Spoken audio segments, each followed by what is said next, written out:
Dia datang masuk, saya berkata dengan Anwar, sorry Anwar, I'm the Prime Minister. You can never become Prime Minister as long you're befriending with DAP.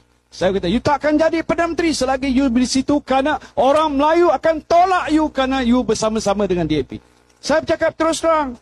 Tapi hari ini masih dekat sini. Dengan harapan yang cukup menggunung tinggi. Mudah-mudahan dia akan menang lawan Dato' Peja. Porak. Saya pakai Dato' Peja insyaAllah saudara menang. Dan menang dengan besar. A giant killer. You are not a giant killer. You are a giant. Oi, hujung sungguhlah perangai Madani. Habis orang masjid tak boleh nak masuk. Oh gila. Memang gila babi. Nak semayang tak boleh. Natang sungguhlah. Oh semua tutup. Tak boleh semayang belaka. Madani dia tak benar semayang. Kau ni gila ke apa ni? Ha? Tiba-tiba kata kerajaan tak bagi masuk dekat Masjid Surau semayang ni. Ha? Kau pergi masuk kedai kapet memanglah tak jumpa surau. Lepas tu kau nak kata kerajaan Madani sekat nak pergi semayang. La ilaha illallah. Di KL tu punya bersepah tau. Ha, masjid dengan surau. Tu masjid negara bukan main besar lagi. Ha? 5 waktu sehari semalam berkumandang azan. Aduh, kau ni kalau nak fitnah agak-agak lah. Tiba-tiba dia boleh kata kerajaan larang tak bagi masuk masjid dan surau. La ilaha illallah. Pas pun kalau nak ajak orang berhimpun pun carilah orang yang sihat sikit. Ni hak 3 suku yang pun yang turun. Oi, hujung sungguhlah. Salam sejahtera, terima kasih kerana bersama dengan saya di Nazlin Unity Channel. Kini, giliran bersatu lalui pengalaman semula bekas sekutu PAS. Itu pendedahan Rafizi kali ini.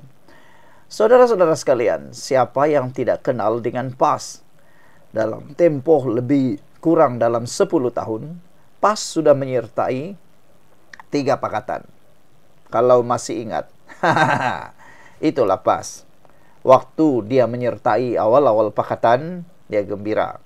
Tapi di tengah-tengah pakatan, dia timbulkan banyak masalah. Antaranya dalam mufakat nasional.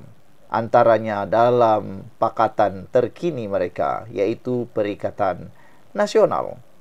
Dalam mufakat nasional, PAS telah pun dengan tanda petik meninggalkan Parti UMNO, lalu bersekutu dengan Parti Bersatu secara diam-diam. Akhirnya UMNO yang kena ceduk, kesian UMNO. Dah banyak menyumbang terhadap PAS, akhirnya PAS pula tinggalkan begitu saja. Benarlah kata pepatah, seperti madu sudah habis sepah dibuang. Kali ini pula, apa yang terkena pada Bersatu seperti balikan ataupun balasan kepada perbuatan Parti Bersatu yang khianat terhadap Pakatan Harapan dalam langkah Sheraton. Sehingga tidak ramai atau tidak kurang netizen yang berani menyebut mungkin Parti Bersatu kena hukuman karma, kena balasan atas perbuatan khianat mereka sendiri terhadap rakan selama ini. Tapi yang ramai orang tunggu-tunggu ialah apakah agak-agaknya balasan yang bakal diterima oleh PAS akibat khianat terhadap rakan perjuangan pakatan mereka.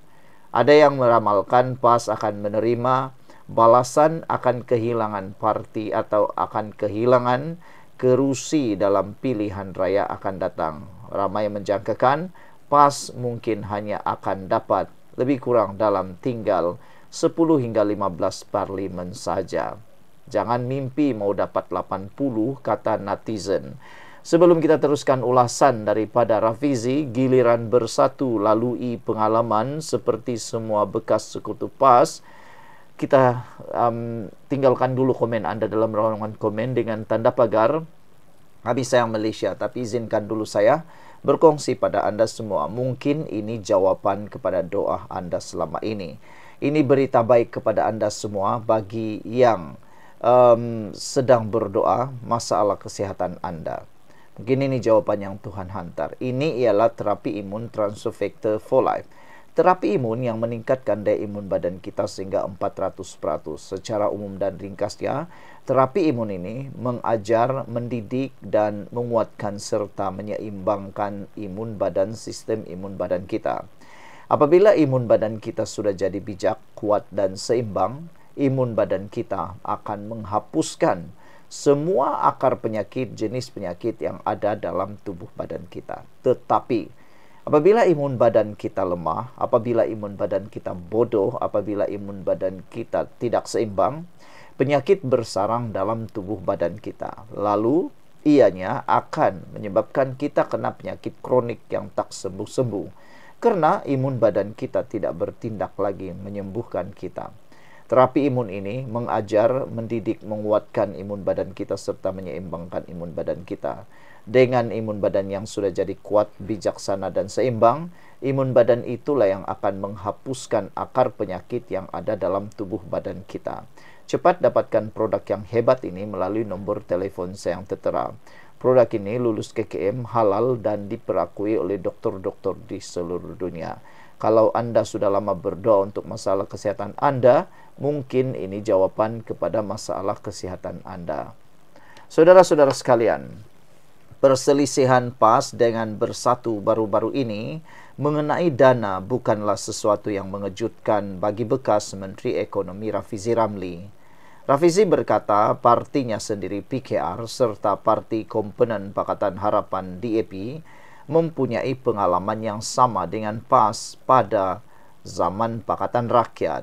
Semua yang pernah bekerja sama dengan PAS telah melalui pengalaman ini. Sekarang zaman bersatu, katanya dalam podcast yang berhenti menteri malam tadi. Semalam, Naib Presiden PAS Idris Ahmad menegaskan komitmen partinya terhadap PN susulan perselisihan dengan Bersatu berhubung isu pembiayaan pilihan raya. Semasa Muktamar PAS ke-71 di Kedah baru-baru ini, pengarah pilihan raya Sanusi Nur menyindir Bersatu kerana dikatakan bergantung kepada kemudahan dan jentera PAS. Susulan itu Marzuki Muhammad yang berkhidmat sebagai setiausaha sulit utama kepada Presiden Bersatu Muhyiddin Yassin semasa menjadi Perdana Menteri berkata, Bersatu telah menampung perbelanjaan pilihan raya PAS. Mengulas lanjut, Rafizi menyatakan keyakinannya bahawa Marzuki berkemungkinan menyatakan hal yang sebenar. Ini berdasarkan pembekuan dana oleh SPRM dan kemudian merampas beberapa akaun bank berkaitan Bersatu pada tahun 2023. Saya tak terkejutlah kalau Bersatu kata mereka bagi wang kepada PAS, tapi sekarang ini masa untuk PAS rasa dia tak lagi perlukan Bersatu, katanya. Rafizi menyindir bahawa pemimpin Bersatu tidak perlu bersusah payah naik turun mahkamah berhubung isu Jana Wibawa sekiranya tidak membiayai PAS pada pilihan raya umum lalu. Program Jana Wibawa yang diperkenalkan semasa Presiden Bersatu Muhyiddin Yassin menjadi Perdana Menteri.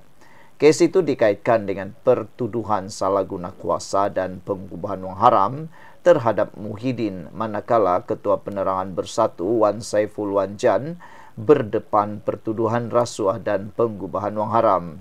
Bulan lalu, timbalan Ketua Bersatu Segambut Adam Radlan Ahmad Muhammad dibebaskan dan dilepaskan daripada semua 12 pertuduhan rasuah dan pengubahan wang haram yang dikaitkan dengan projek itu berikutan pembayar kompaun 4.1 juta ringgit. Sementara itu, Rafizi menambah, PAS tidak mempunyai sejarah untuk kekal lama dalam mana-mana gabungan politik. Macam mana pun dia akan sampai satu peringkat yang PAS rasa kekuatan dia, kehebatan dia mengatasi semuanya, jadi orang lain tak penting, katanya lagi. Sekian dulu untuk kali ini. Jangan lupa tinggalkan komen Anda untuk isu kali ini. Pada hemat dan fikiran Anda, sejauh manakah lagi PAS akan bertahan dalam Perikatan Nasional ini? Bukan Bersatu yang harus ditanya. Yang harus ditanya ialah PAS. Perjuangannya sangat mudah. Dulu kita pembangkang, kerja kita membangkang je. Dulu kita luluskan, tapi kerajaan sekarang boleh batalkan. Festival Oktoberfest dulu kita tentang, tapi bila kita memerintah, hak bukan Islam pun kena jaga juga. Macam-macam lagi lah, mudah je mentakbir dengan air liur, bla bla bla bla, kata saya anak Malaya. Sekian dulu untuk kali ini. Jangan lupa tinggalkan komen Anda. Bye-bye.